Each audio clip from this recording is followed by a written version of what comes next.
Durante 14 años, los asesinatos de 7 mujeres inocentes no se han podido resolver. Ahora, con nuevos recursos, el análisis de ADN revela que el asesino se cobró otras 2 víctimas. Una de las víctimas recientes de este asesino serial fue identificada como una joven de nombre Princess. Esta joven adolescente se fugó de su casa y en 2002 se la halló estrangulada y violada y abandonada en un callejón. Ese caso fue sumamente trágico. Princess Bartemiux era una adolescente que huía de los hogares sustitutos. Recién había entrado en un hogar y fue hallada muerta 3 meses después. Tenía solo 15 años de edad. Aunque el asesino había pasado inadvertido durante 14 años, la muerte de estas 2 víctimas deja claro que él había atacado otra vez. Sabíamos que seguía suelto y había que encontrarlo. Pero en abril de 2007 recibimos una notificación de que otra mujer tiene restos del perfil de ADN del asesino. Luego, en una decisión sin precedentes, la policía de Los Ángeles apela a un recurso nunca utilizado en California: la búsqueda de ADN familiar. ¿Podía el asesino durmiente tener un pariente en la base de datos nacional? Finalmente, la Fuerza Especial logra avanzar. Un hombre llamado Christopher Franklin es arrestado por posesión de armas y entonces la policía le toma una muestra de ADN. La prueba muestra una coincidencia parcial con el ADN hallado en una de las víctimas del asesino durmiente. Ellos sabían que Christopher Franklin era pariente del asesino.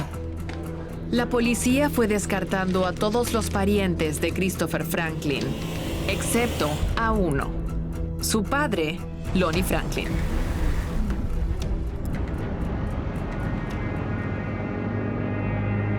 Su padre vivía en la calle 81 y su casa estaba a 3 puertas de donde Nietra había sido secuestrada.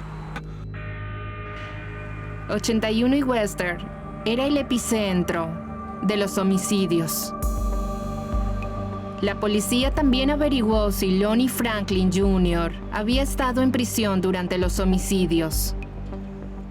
Pero eso no había ocurrido.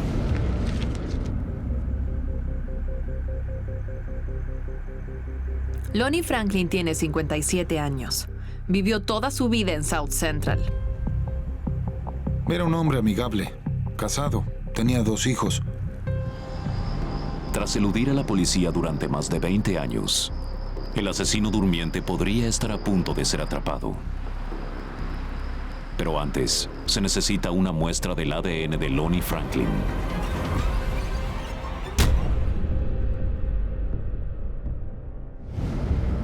El fin de semana del 4 de julio del 2010, teníamos unidades vigilándolo, pero él no botaba nada. Procedíamos con sumo cuidado para que él no se diera cuenta de nada, pero no conseguíamos el ADN. Al día siguiente, Lonnie va al condado de Orange al cumpleaños de un chico. La unidad de vigilancia lo siguió hasta el lugar de la fiesta. Lo observó y concibió un plan. Teníamos que saber qué estaba comiendo, qué dejaba en la mesa, qué utensilios tenía, y alguien tenía que ir a levantar todo eso para que no se mezclara con el resto de la basura. De pronto un detective dijo: "Yo puedo fingir ser empleado". Nuestro detective se convirtió en mesero y Lonnie recibió el mejor servicio de su vida. Si se limpiaba con una servilleta, esa servilleta se iba en la bandeja del mesero con los cuchillos, tenedores, el plato y los restos de pizza. Todo lo que era de Lonnie iba a la bandeja. Me trajeron todo y yo personalmente lo llevé al laboratorio. Estaban enloqueciendo. Hace 4 años que los detectives esperan. Quieren terminar con este caso. Sigue la vigilancia porque no podemos perderlo de vista. Unos días después recibo la llamada del laboratorio.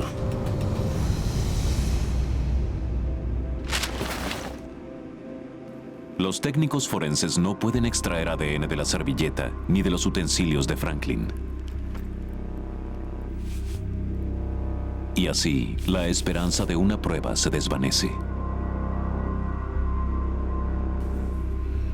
Pero ahora la pizza y el queso están fríos, endurecidos. Y así es posible tomar muestras del queso de la pizza. De ahí se toma una muestra de ADN. De esa porción de pizza, los detectives concluyeron que Lonnie Franklin era el asesino durmiente.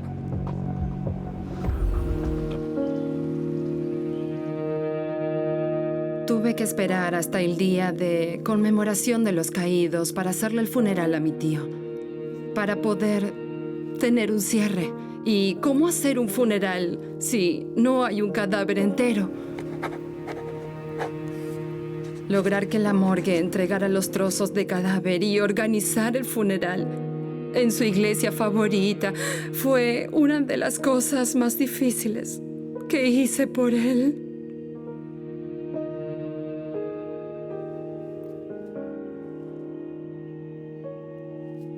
Es increíble que alguien le haya hecho esto a él. Era una gran persona. Esto es inconcebible.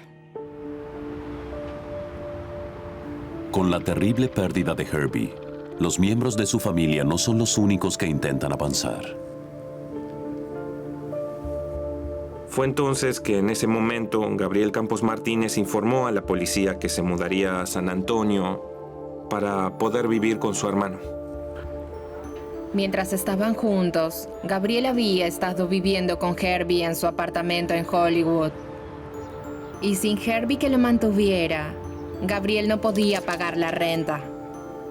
Entonces, él decidió mudarse y vivir con su familia en San Antonio, Texas. Es importante mencionar que el señor Campos Martínez cooperó todo el tiempo y que se mantuvo en contacto permanente con la policía, aunque vivía en San Antonio. Pasan varios meses y aún no se sabe quién es el asesino de Herbie. Pero cuando el caso parece no ir a ninguna parte, los investigadores dan un paso adelante. Encuentran una discrepancia entre los registros telefónicos del ex amante de Herbie y su compañero Gabriel Campos Martínez. Los mismos registros que Gabriel decía que demostraban que Herbie había estado en México antes del asesinato. Había una cantidad de llamadas realizadas desde un número que correspondía a una compañía de tarjetas telefónicas y había coherencias con las fechas en las que Gabriel dijo que Herbie había estado en México. Pero otra vez, no sabíamos de dónde venían esas llamadas, de dónde eran, quién las había hecho. Y necesitamos unas cuantas órdenes de allanamiento para averiguar que la tarjeta de llamadas nunca había sido usada. Los detectives descubren que Gabriel les ha estado mintiendo. El número desde el cual Gabriel decía que Herbie lo había llamado pertenecía a una amiga de Herbie que estaba en México. Era una muy vieja amiga de Herbie Medellín y llamaba a Gabriel para saber sobre el paradero de Herbie. Gabriel Campos Martínez pasó a verse muy sospechoso.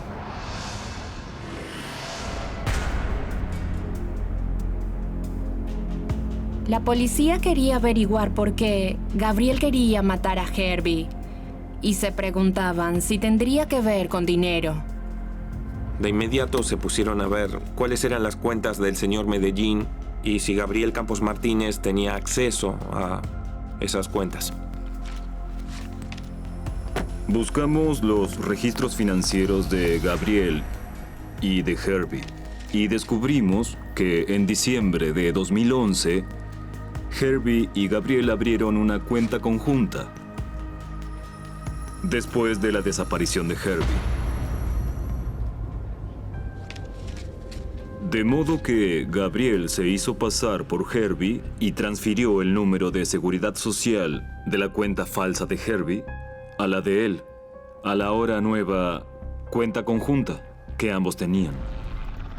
Los detectives sospechan que Gabriel Campos Martínez asesinó a Herbie Medellín. Pero el caso en su contra se basa casi por completo en pruebas circunstanciales.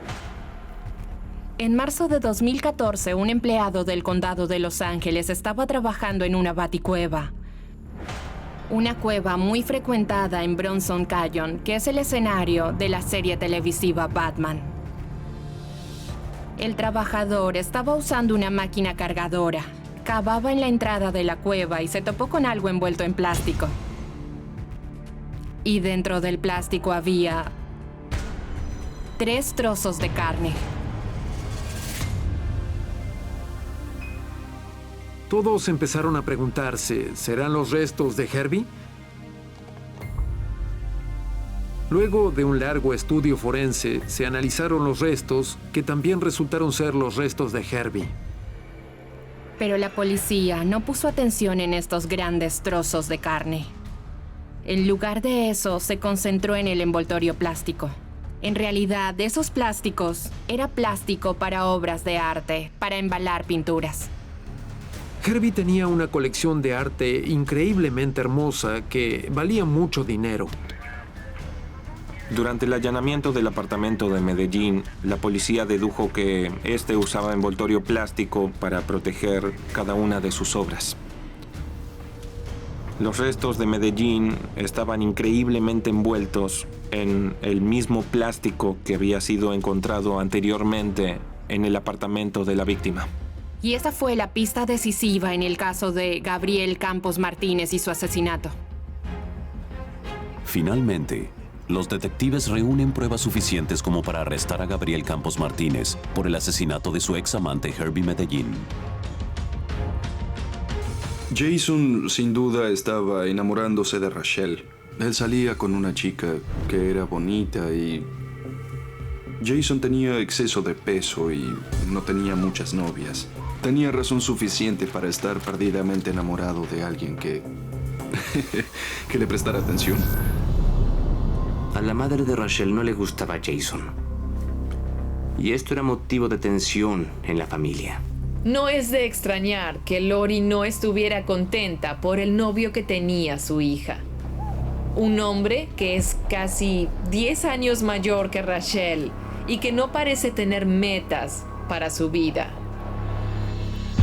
Jason veía un gran obstáculo para mantener su relación con Rachel.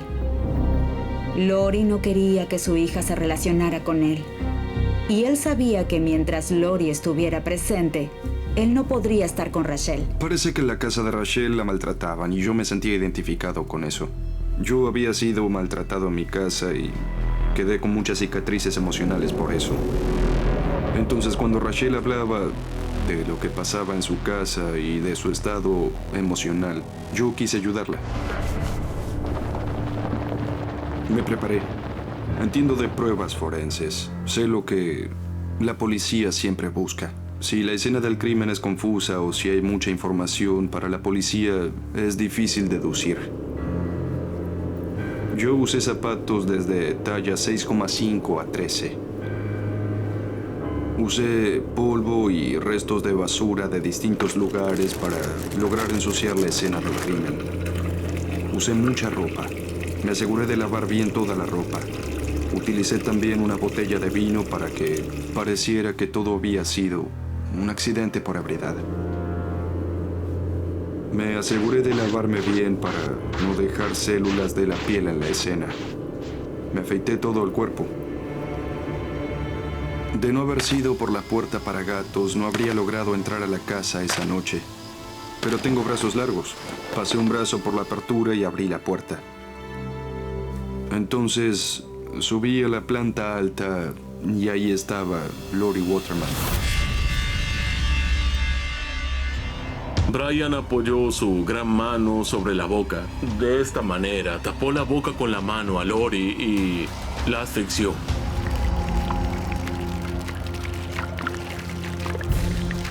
Y lo mejor que se me ocurrió en ese momento fue destruir las pruebas, quemar el cuerpo, quemar el auto, quemar toda mi ropa. Encendí fuego.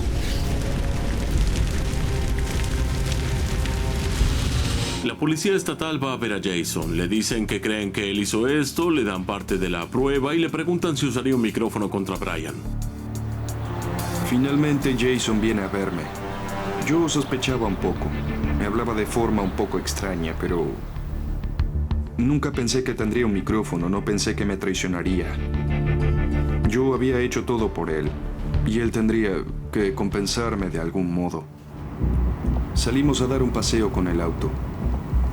Finalmente me sentí relativamente seguro y hablé con Jason sobre lo ocurrido, lo que le pasaba a él. Y dije demasiado, ya estaba arruinado para ese momento. Le dije que quería ir a ver a mi familia. Sabía que las cosas iban mal, así que quería despedirme, ver a mi mamá y decirle, mamá, sobre el asesinato. La policía cree que fui yo.